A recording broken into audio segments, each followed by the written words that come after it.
Olá pessoal, bem-vindos ao meu canal, eu sou o H, continuando o vídeo sobre política, a história política do Brasil, no qual eu vi aquele documentário, né? O Brasil deu certo, e agora? Realizado por Maior Stanóbio. Então esse é o segundo vídeo no qual nós vamos tratar sobre a política brasileira. Em 1956, Juscelino Kubitschek de Oliveira assumiu a presidência da República e a partir daí ele reuniu o seu ministério apresentando 30 metas setoriais e uma meta síntese, que era a construção de Brasília, que ficou pronta em 42 meses. Ele, naquele momento, estabeleceu-se uma mística de desenvolvimento, que o Brasil estava predestinado ao sucesso. O slogan do Juscelino Kubitschek era 50 anos em 5, ou seja, o Brasil progrediria 50 anos em apenas 5 anos do seu mandato. De certa forma foi verdadeiro, já que o Brasil cresceu naquele período aproximadamente 55% reais, talvez até maior do que o milagre econômico, muito perto do milagre econômico, eu vou tratar mais adiante. O grande problema deste governo do JK é que ele descobriu a produção do papel moeda. Então o que acontecia? Todas as necessidades de gastos financeiros eram supridos com a emissão de papel moeda, sem o necessário lastro, ou seja, sem o necessário financiamento.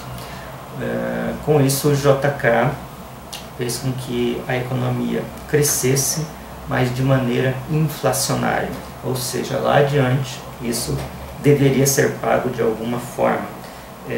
Esse crescimento exorbitante deveu-se à indisciplina fiscal, que era algo feito aqui no Brasil desde os anos 30, ou seja, o início do governo da era Vargas. Então, o Juscelino Kubitschek ficou conhecido também como o pai da inflação, além de todo esse desenvolvimento que ajudou o Brasil na época. Em 1961, com Jânio Quadros e João Goulart assumindo o governo, veio a conta.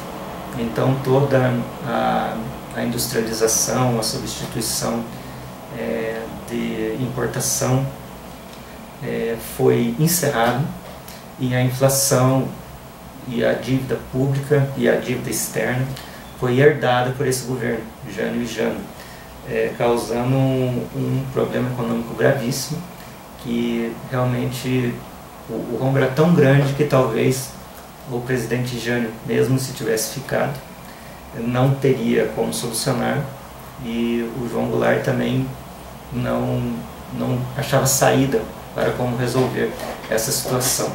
De tão grave que a situação ficou, que houve o golpe militar em 64, um dos grandes motivos, né, do golpe militar. A ditadura militar durou 20 anos, ou seja, foi até 1984, quando houve a eleição de Tancredo Neves, né, em 1985. O povo clamava por direita já, mas naquela oportunidade houve uma eleição pelo colégio eleitoral, que já era alguma coisa, pois quem escolhia os representantes era o Congresso Nacional, então havia algo muito próximo do povo, apesar de não ter havido essa eleição direta. Então, com o golpe militar, Castelo Branco assumiu a presidência da República e trouxe bastante inovações, principalmente no aspecto econômico. Então, ele criou um sistema financeiro sólido, um sistema tributário moderno, instituições de mercado de capitais e de comércio exterior. O Brasil, com todas essas reformas, teria condições de acelerar o seu crescimento no final dos anos 60 e no início dos anos 70. Foram feitas reformas num período muito curto, de 2 anos e meio. Então Castelo Branco poderia dizer que arrumou a casa, né? E a partir daí o crescimento era praticamente inevitável. Em 1964 foi criado o Banco Central.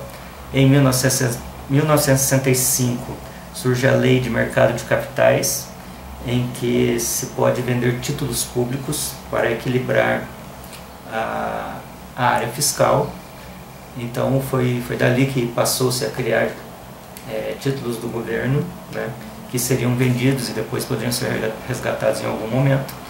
E também criou-se a correção monetária desses papéis públicos.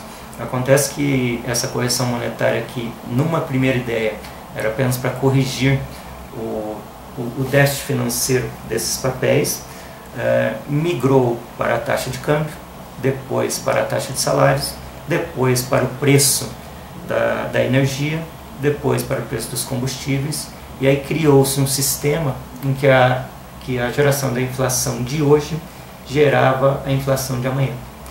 E com isso a nossa não tão querida inflação surgiu e veio o descontrole financeiro. O cenário econômico era comandado pelo Banco do Brasil, e o Banco do Brasil operava sem limite de caixa. Então havia uma necessidade de dinheiro, o Banco do Brasil ia lá no Banco Central, pegava o dinheiro ou simplesmente emprestava sem necessariamente ter a captação de recursos, ou seja, não havia um lastro, né? Não havia esse empréstimo, simplesmente era emitido moeda e havia uma conta de movimento entre o Banco do Brasil e o Banco Central. Faltava dinheiro no Banco do Brasil, ia lá no Banco Central, pegava o dinheiro e resolvia aquela questão. Ao final do dia, se sobrasse mais dinheiro no Banco do Brasil, era dividido com o Banco Central e essa conta operava, né, de maneira independente, quer dizer, não havia um financiamento, realmente era só a emissão da moeda. Então, os orçamentos, haviam 4 orçamentos, né, naquela época, que era o orçamento fiscal, o monetário, o das estatais e o da Previdência, mas apenas o orçamento da União era aprovado pelo Congresso Nacional. Com esse tipo de problema não havia como ter controle fiscal. O ministro da Fazenda, ele recomendava a nomeação do presidente do Banco do Brasil e do presidente do Banco Central. Com isso, havia um poder nas mãos do ministro da Fazenda que não era realmente do presidente. Então, ele aprovava empréstimos do Banco do Brasil e os subsídios não eram aprovados pelo Congresso Nacional.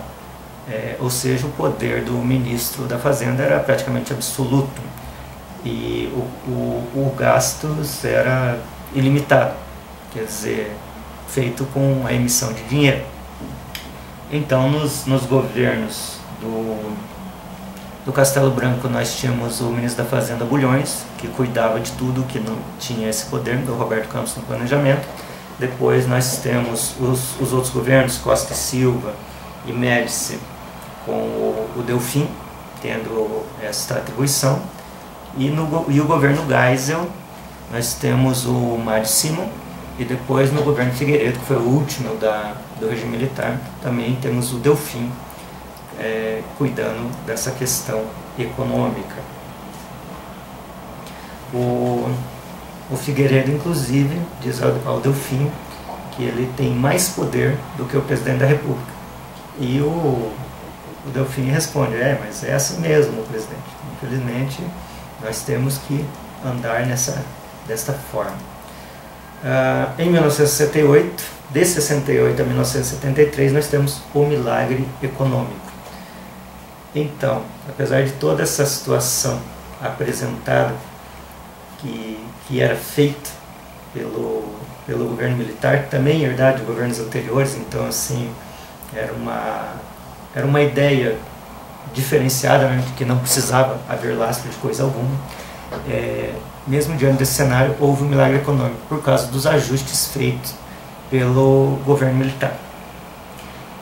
Então, o Delfim Neto, que assumiu o Ministério da Fazenda em 1968, disse o seguinte: nunca houve milagre. Milagre é feito sem causa.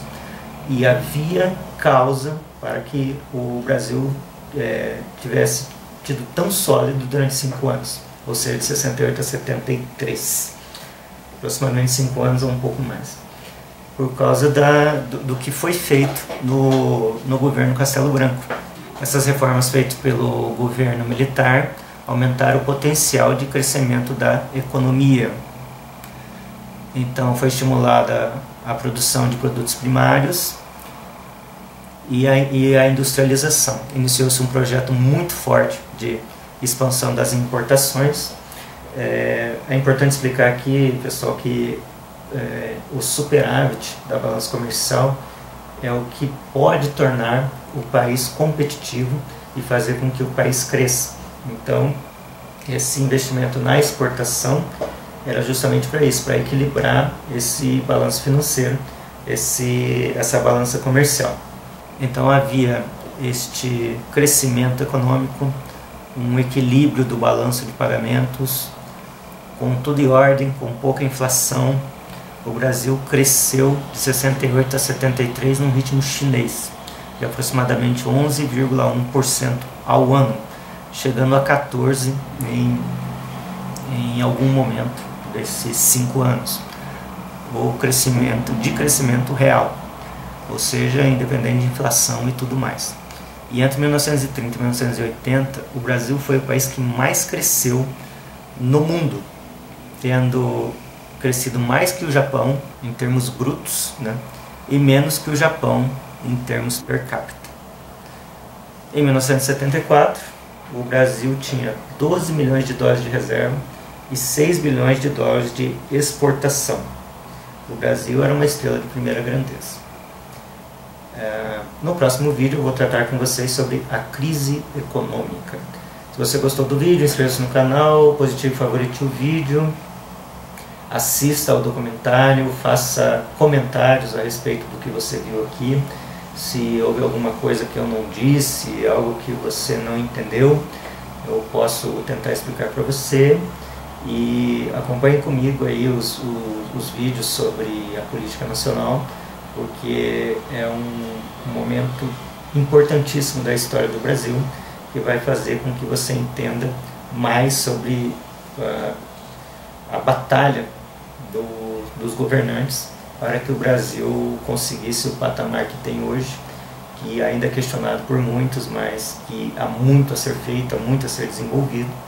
E com essa história do Brasil, talvez você entenda o tamanho do buraco que o Brasil estava e como nós estamos bem economicamente hoje, e que apesar de ter muita coisa a ser feita, a gente poderia estar numa situação muito pior, e que isso te dê embasamento para de repente entender o que possa vir com as novas decisões políticas do próximo governo.